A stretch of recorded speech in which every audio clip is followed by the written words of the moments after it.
Assalamualaikum warahmatullahi wabarakatuh. Kami dari kelompok 5 ingin menjelaskan mengenai analisis unsur mangan dan boron pada tanah. Berikut ini adalah anggota kelompok 5. Yang pertama, Cindy Dwi Agustin. Yang kedua, Retma Isnainingrum. Yang ketiga, Muhammad Hussein Haikal. Yang keempat, Ginalva Aliza. Yang kelima, Lina Ayu. Yang keenam, Alvina Aprilia Arsad. Yang ketujuh, Hasnadul Rohmah. Yang kedelapan, Indah Ika Nur Cahyani. Dan yang kesembilan, Mia Khairatu Zafrani. Adapun outline untuk kali ini, yang pertama ada kegunaan unsur mangan dan boron, yang kedua ada cara analisis unsur mangan dan boron, dan yang ketiga ada metode analisis unsur mangan dan boron, yang keempat ada pengendalian dan jaminan mutu, dan yang terakhir penutup. Kegunaan unsur Mn. Mangan atau Mn merupakan unsur hara mikro yang dibutuhkan oleh tanaman. Unsur hara mikro ini berperan penting dalam sintetis protein dan membantu pemanfaatan N di dalam tanaman. Menurut Suteja dan Kartasaputra tahun 2002, bahwa unsur Mn diperlukan tanaman untuk pembentukan zat protein, vitamin, terutama vitamin C, dan untuk dapat mempertahankan keadaan klorofil di dalam daun.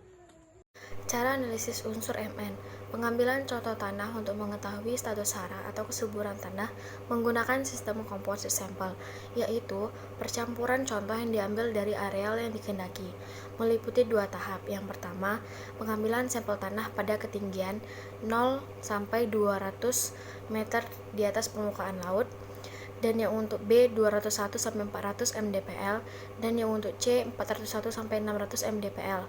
Yang kedua, uji laboratorium untuk mengetahui kandungan unsur hara tanah baik makro dan mikro.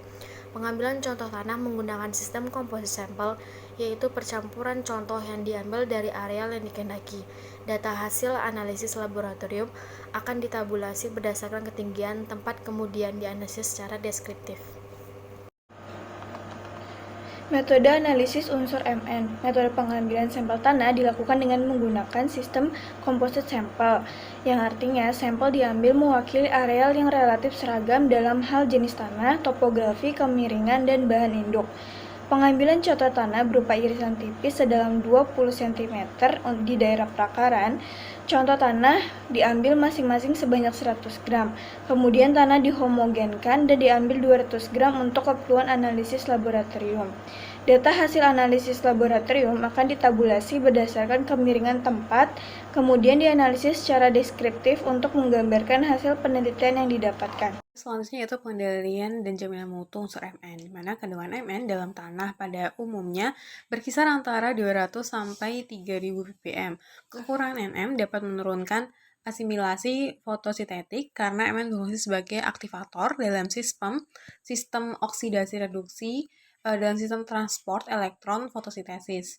Kemudian proses oksidasi reduksi unsur Mn dipengaruhi oleh beberapa hal, diantaranya adalah reaksi tanah, pH tanah. Untuk meminimalisir kekurangan Mn pada tanah harus memperhatikan kondisi pH tanah tersebut. Penggunaan unsur boron yang pertama berperan dalam metabolisme asam nukleat, karbohidrat, protein, fenol, dan auksin. Yang kedua berperan dalam pemanjangan, pembelahan, dan diferensiasi sel permeabilitas membran dan perkecambahan serbuk sari. Lalu yang ketiga merismatik tanaman, sintesis gula dan karbohidrat, metabolisme, asam nukleat, dan protein. Kekurangan boron menyebabkan ujung daun tidak normal, rapuh, dan berwarna hijau gelap. Pada daun yang baru tumbuh akan memendek. Lalu yang keempat, meningkatkan konsentrasi karotena dalam akar dianggap disebabkan oleh meningkatnya transilikasi karotena dari bagian atas dalam tanaman dengan kandungan boron yang cukup. Pengaruh lain dari boron pada konsentrasi karotena telah dicatat dalam hijauan makanan ternak, di mana penggunaan pupuk boron memperbaiki klorosis pada daun. Selanjutnya itu cara analisis unsur boron. Analisis boron pengukuran dilakukan dengan instrumentasi. Pengukuran instrumentasi merupakan pengukuran yang dilakukan dengan menggunakan alat instrumentasi analisis. Untuk menganalisis boron dalam tanah digunakan spektrometer UV visible. Pengukuran dengan alat spektrometer atau spektronik dilakukan terhadap bahan analit yang dapat berwarna. Beberapa unsur atau senyawa analit dapat menimbulkan warna bila direaksikan dengan bahan tertentu.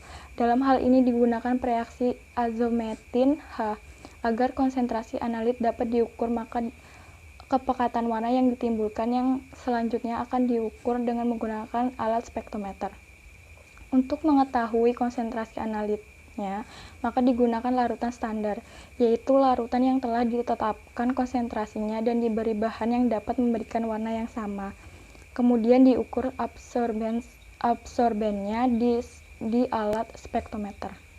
Oke, selanjutnya itu metode analisis boron. Untuk yang pertama, alatnya berulang layer, timbang analitik, hot plate, fotoplastik, corong plastik, spektrofotometer, dan juga pipet tetes. Dan untuk bahannya yang digunakan yaitu lautan CaCl2, lautan seri standar 100 ppm, lautan seri standar 0,5, 1, 2, 3, 4 ppm, kemudian ada juga lautan buffer dan juga ada larutan azometin H.